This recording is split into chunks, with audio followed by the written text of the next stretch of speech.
반갑습니다. 오늘은 농지법 7강입니다. 위탁 경영에 대해서 여러분에 말씀드리도록 하겠습니다. 지금 농촌의 현실은 위탁 경영이 굉장히 잘 되고 있습니다. 벼 농사 같은 경우는 소규모로 농사 짓는 분들은 농기계가 없잖아요. 이항기 같은 게 없기 때문에 전문적으로 하시는 이런 업체들도 있습니다. 그래서 위탁 경영이 굉장히 활성화되어 있거든요. 그래서 보통 도시 농부 하시는 분들이 벼 농사가 굉장히 어렵다 이렇게 생각하는데 실제로 그렇지 않습니다. 벼 농사 같은 경우 단 한 번 농약이 있어가지고 모를 심을 때 농약과 함께 비료, 영양제죠 한마디로 같이 한꺼번에 하더라고요. 그래서 단 한 번 농약이라고 있습니다. 그래서 모내기 할 때 그걸 한번 해놓으면은 그렇게 많이 손이 안 가더라고요. 그래서 처음 이제 도시 농부로서 어떤 땅을 사야 될까 고민할 때 논농사 하는 땅도 괜찮습니다. 왜냐하면 관리하기 굉장히 편하기 때문에 그렇죠. 우리가 사실 현실에서는 위탁 경영이 굉장히 활발하게 이루어지고 있는데요. 농지법상은 또 위탁 경영을 아무나 하지 못하게 하고 있습니다. 그래서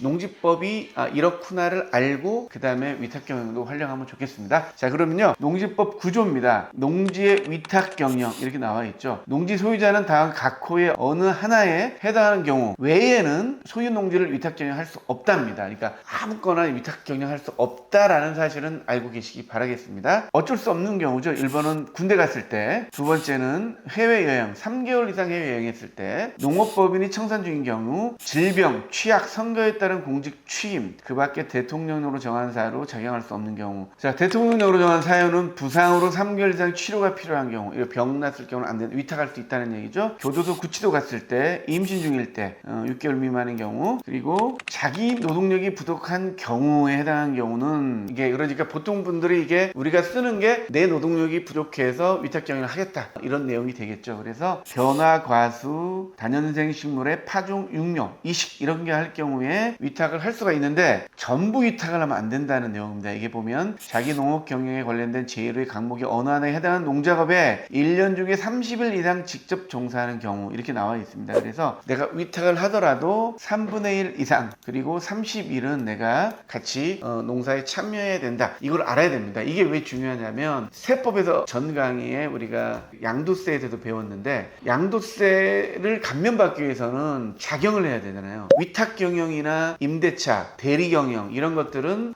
양도세 혜택을 받지를 못합니다. 그리고 작용이라는 거는 2분의 1 이상 내가 농작업에 참여해야 작용으로 인정받을 수 있잖아요. 그래서 위탁 경영을 하더라도 2분의 1 이상은 위탁 경영하면 안 된다. 여러분에게 이렇게 팁을 드리도록 하겠습니다. 물론 현실에서는 이게 2분의 1이 노동력을 우리가 잴 수는 없잖아요. 그렇기 때문에 예를 들어 벼농사 할 때도 내가 거기에 참여를 해서 주관적으로 내가 주도적으로 그 일을 이렇게 해 나가는 겁니다. 그래서 노임을 주고 하더라도 현장에 참여하시고요. 정작 사실 확인서를 받을 수 있도록 주위 사람들과의 관계가 원만해야 된다는 거죠. 만일 위탁 경영하면서 전혀 참가하지 않고 하면은 정작 사실 확인서를 받을 수가 없잖아요. 이장님한테도 마찬가지고. 그러니까 주도적으로 농사를 짓고 있다는 거를 사람들에게 알게 하기 위해서 자주 내 농지에 가는 거고요. 내가 농사를 안 짓더라도 양복 입고 가지 마시고 농사 차림으로 현장에 가가지고 주도적으로 내가 일을 시키는 이런 자세들이 필요한 거죠. 그래서 위탁 경영 가능합니다. 하지만 위탁 경영도 특별한 경우 아니면 할 수 없고 단지 우리가 쓸 수 있는 거는 노동력이 부족해서 쓸 수는 있다.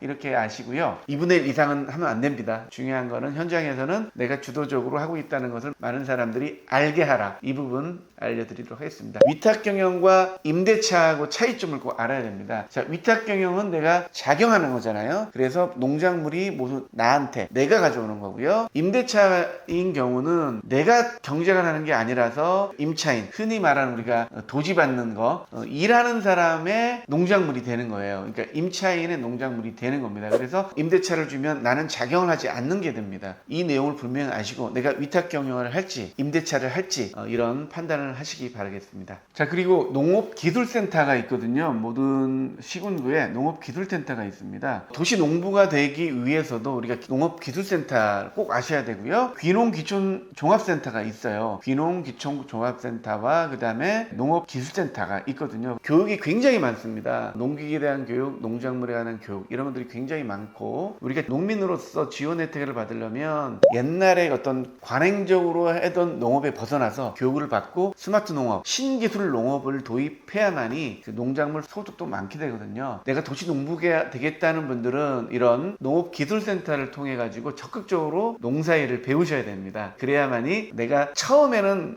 1년, 2년 정도로 좀 서툴 수 있잖아요. 저 같은 경우도 이제 1년 차인데 아직은 많이 서툽니다. 하지만 이렇게 배워가면서 농민들과도 친해지고 그리고 많은 정보도 얻을 수 있고 해서 조만간에 도시농부로서 농촌 생활과 함께 건강한 생활, 부동산 투자를 할 계획이라도 이런 농업기술센터를 통해서 미리미리 농촌에 대한 정보, 농사에 대한 정보, 그리고 이렇게 위탁 경영이나 농기구 사용 방법, 그리고 농기구도 이렇게 빌릴 수가 있어요. 요즘 농촌에 대한 지원들이 굉장히 많기 때문에 이런 거를 활용해 가지고 내가 활용할 거는 활용하면 된다 이겁니다. 그래서 귀촌한 경우에 주택 리모델링비 500만 원 정도가 또 지원이 되거든요. 집을 짓는 분들에게 7,500만 원 정도의 싼 이자로 이렇게 저리 대출도 가능합니다.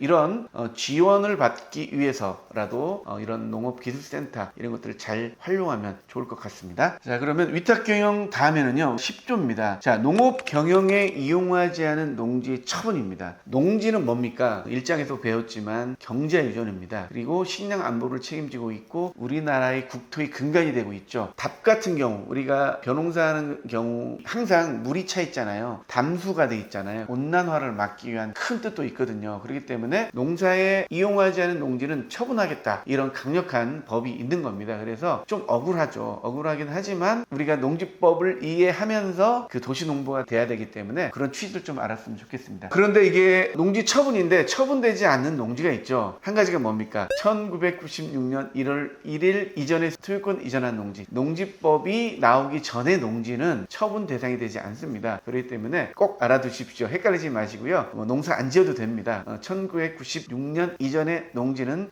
처분해서 자유로우니까요. 그렇게 아시기 바라겠습니다. 10조에 1항, 2항 이렇게 나와 있는데요. 1항 내용은 그렇습니다. 굳이 읽어볼 필요가 없고요. 농지법에 위반한 임대차를 위반했던지 소유 상한을 초과했던지 농사를 짓지 않던지 이러면은 처분 명령을 내리겠다는 겁니다. 어떤 식으로 이게 프로세스가 되는지는 제가 다음 시간에 자세히 한번 좀 내용이 길기 때문에 농업 경영에 이용하지 않은 농지 처분 한번 읽어드리도록 하겠습니다. 자, 농지 소유자는 다음 각 호의 어느 하나에 해당하게 되면 그 사유가 발생한 날부터 1년 이내에 해당 농지를 그 사유가 발생한 날 당시 세대를 같이 하는 세대원이 아닌 자에게 처분해야 한다. 1년 안에 세대원이 아닌 자에게 처분해야 된다. 이렇게 나와 있습니다. 어떤 내용을 보겠습니다. 1번 자연재해, 농지개량, 질병 등 대통령령으로 정하는 정당한 사유 없이 자기 농업 경영에 이용하지 아니하거나 이용하지 아니되었다고 시군 구청장이 인정한 경우입니다. 그래서 농사를 안 지은 경우에는 처분 명령 내리겠다 이겁니다. 특별한 사유, 자연재해, 농지개량, 질병 이런 이유를 제외하지만 다른 이유, 정당한 사유 없이 농사를 안 지으면 처분 명령 내리겠다 이거죠. 자, 농업법인 경우도 그렇고요. 나머지 3번, 4번, 5번, 6번 같은 경우는 불법 임대차, 상속이나 이제 농사를 아지하는 이농인데 이런 분들이 소유 상한을 초과해서 내가 가지고 있을 때 이런 처분 명령 내릴 수 있는 거죠. 그리고 전용을 하고 2년 내에 목적 사업에 지금 하지 않은 경우 농지를 합법적으로 임대할 수 있잖아요. 그리고 농어촌 공사를 통해 임대할 수 있는데 그 임차인이 제대로 농사 안 지은 경우도 이게 처분 의무 명령에 내려질 수 있습니다. 그래서 이 큰 틀로 보면